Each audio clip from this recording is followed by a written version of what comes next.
पावसाचा सध्या बेभरवशी खेळ सुरू आहे। गेले कित्येक दिवस बळीराजा पावसाच्या प्रतीक्षेत आहे। तो आता चिंतेतही पडला आणि केवळ शेतकरीच नाही तर शेतकऱ्याचा मित्र सुद्धा आता प्रार्थना करतोय आणि त्याच्या सोबत हात जोडून उभा आहे की लवकर पाऊस बरसू दे।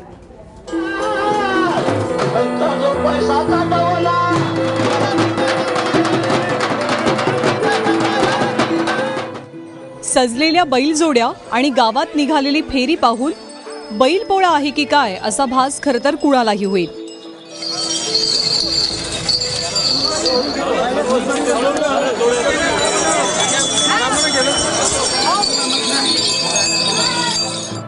पण पावसानं दिलेली ओढ आता सर्व दूर जाणवू लागली आहे। त्यामुळे शेतकऱ्यांसोबत देवाला साकडं घालण्यासाठी भर दुपारी अकोटमध्ये ही बैलांची फेरी निघाली। बरेच धोंडी वगैरे झाल्या, बरेच लोकांनी धोंडी केल्या, मौल्यबाई ते सर्व लोकांनी।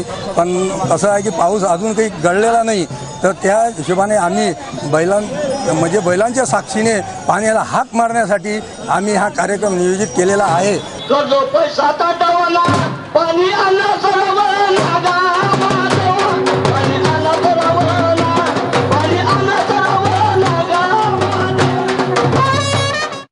पाऊस एक महिना लांबलेला आहे आणि परमेश्वराकडून आम्ही अशी मागणी मागून राहिलो की हा पाऊस लवकरात लवकर आला पाहिजे आणि हा आमचा जो बळीराजा आहे हा सुखी झाला पाहिजे। पर्यायानं शेतमजुरी पण सुखी झाला पाहिजे आणि आमच्या गुराढोरांना चारा मिळाला पाहिजे, हे आमची आज परमेश्वराकडे मागणी आहे।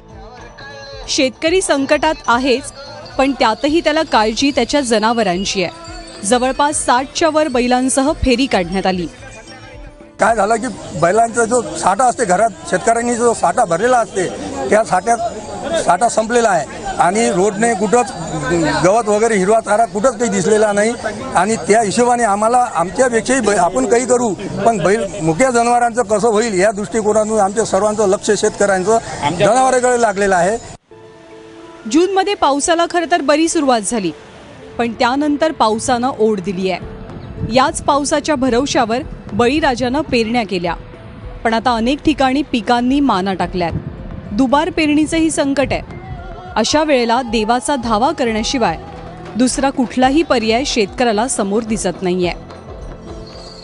अकोल्याहून उमेश अलोनेसह ब्युरो रिपोर्ट, ABP माझा।